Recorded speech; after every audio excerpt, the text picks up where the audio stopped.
और निर्धन दुख का रूप साध सुखी सहजो कहे पायो फेर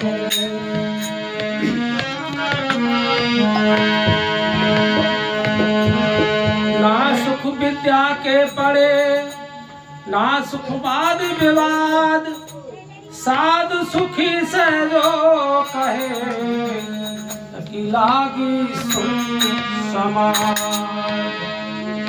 लागी सुन समाज धन धन सतगुरु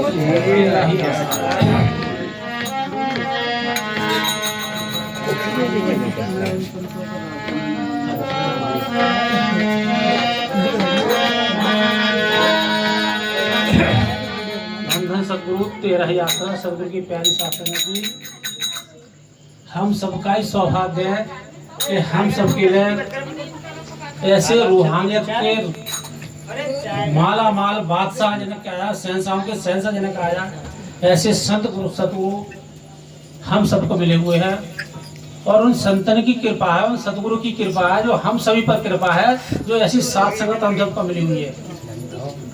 ऐसी साथ संगत भी बड़ी किस्मत से और बड़ी नसीबों से मिलती है।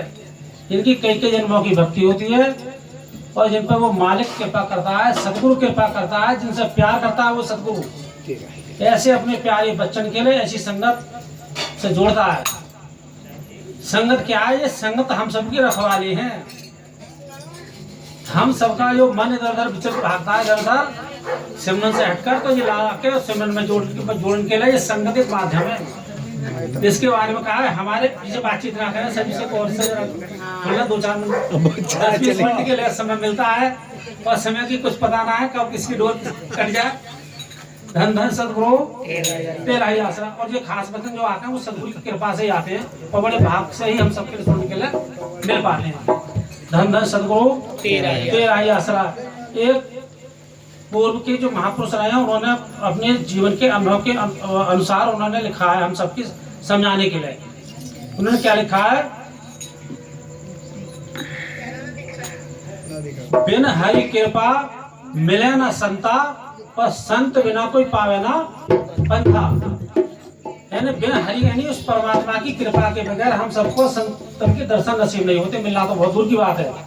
और जब तक संत नहीं मिलेंगे तब तक हम उस मालिक से प्रेम करना नहीं जान सकते, उस मालिक को नहीं जान सकते, उससे हम प्रेम कर ही नहीं सकते। संत जो है वो बिचौलिए होते हैं, माध्यम होते हैं उस परमात्मा के और हम सबके बीच में।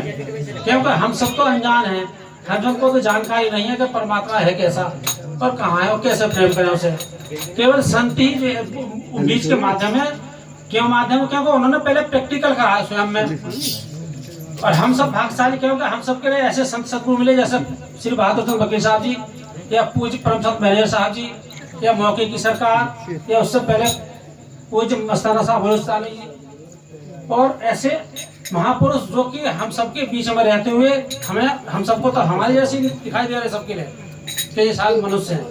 लेकिन उस मनुष्य के अंदर में उन्होंने अभ्यास करके शरीर की तोड़कर शरीर को निचोड़कर जो रूहानियत का जो अंदर की रूह है जो और रूह के ऊपर भी जो परम रूह है और हम सब की रूह जिनके कब्जे में है। कब्जे का मतलब हम सबको उस प्रेम से जोड़कर जैसे चुंबक के अंदर लोहा अगर होता है उस पर जंग लगी हुई हो तो किसी ऐसे वहां जानकर के पास में अगर वो लोहा संपर्क में आ जाए तो वो जानकर उसमें उसकी जंग के लिए हटाकर धीरे धीरे जंग के लिए वो जानता है कैसे हटाएगा। उसे हथौड़ी मार कर भी हटा सकता है या केमिकल के द्वारा भी हटा सकता है और लोहे को बिल्कुल साफ और पाक करके और उस लोहे के अंदर चुंबक के अंदर अपने चुंबक के गुण पैदा करकर और उस लोहे को भी चुंबक जैसे बनाकर और उसके अंदर जैसे वो चुंबक के अंदर जो गुण है उसके खिंचाव के आकर के लोहे को खींचने के और वही गुण पैदा करके हमारे हम सब के बीच में ऐसे महापुरुष हम सब के लिए मिले संत जैसे हमने अभी बताया था श्री बहादुर चंद वकील साहब जी या पूर्व परम संत मैनेजर साहब जी।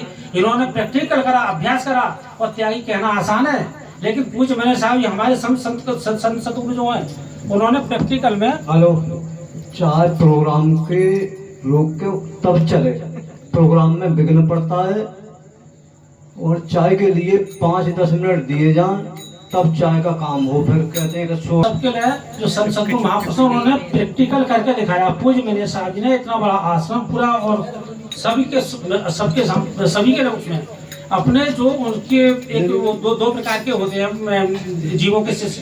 एक तो उनके पैदाइशी पुत्र जैनिक माता पिता के द्वारा, एक होते हैं जिन्हें दत्तक पुत्र का कहा जाता है, या रूहानियत के कह लें, उनके जो उनके पद चिन्हों पर चलते हैं, उनके विचारों का पालन करते हैं। तो पूज्य मनेर साहब ने वो साक्षात में हम सबके लिए प्रमाण प्रत्यक्ष संकल्प करके दिखाया कि आज की तारीख में उस आश्रमों की अगर कीमत आंकी जाए तो मेरे ख्याल में अरबों में जाके पहुंचेगी। तो इतनी बड़ी संपत्ति के लिए, और ऐसे लेस मात्र जैसे हम और आप पुराने कपड़े के लिए उतार कर एक सब रख देते हैं, नए कपड़े पुराने कपड़े उतार के रख देते हैं उस पर कहीं पर भी टांग देते हैं। तो ठीक इसी प्रकार से पूरे आश्रम के लिए उन्होंने पूज्य श्री बहादुर वकील साहब जी के रिश्वत कर दिया, और पूज्य श्री बहादुर वकील साहब जी ने उसी पच्चन पर चल उन्होंने कर दिया। तो ये हम सब के लिए प्रमाण में है। और देखिए संतों की बहुत बड़ी कुर्बानी होती है संत सदगुरु की। महात्मा जी पूज्य मेरे साहब जी को हम सब ने देखा कि 80 वर्ष की अवस्था के उपरांत भी वे संगत का प्रेम देखते हुए अपने शरीर की बीमारियों का, अपने शरीर के कष्ट का, भी संसारिक शरीर है तो इसमें सांसारिक बीमारियां भी आएंगी, कष्ट भी आएंगे। लेकिन चाहे अब वो कष्ट सबके लिए होंगे, चाहे वो संत महापुरुष हो चाहे आम जीव हो, लेकिन उनको भी वो झेलते हुए और अपने शरीर की परवाह ना करते हुए, और हम सब के लिए मैंने साहब जी कहाँ यूपी और कहाँ हरियाणा के अंदर में सिरसा आश्रम जगवान बाड़ी डेरा, तो यहाँ से कितने किलोमीटर की दूरी, और हम सबको दर्शन देने के लिए पूरी संगत के लिए। और यहाँ तक ही नहीं आए, इधर साइड में सैलानपुर, खटीमा, लखनऊ, सीतापुर, फिरोजपुर, आगरा, और इधर साइड में अलीगढ़, पूरे यूपी के टूर पर मैंने साहब जी सबको दर्शन देकर गए लास्ट स्टेज में आकर। और ऐसे कुछ प्रोफेसर वकील साहब जी भी, और वो तो वही है, और उनके हुक्म से हम सबके बीच में बैठे हुए महापुरुष श्री धर्म सिंह जी, धर्मजीत सिंह जी।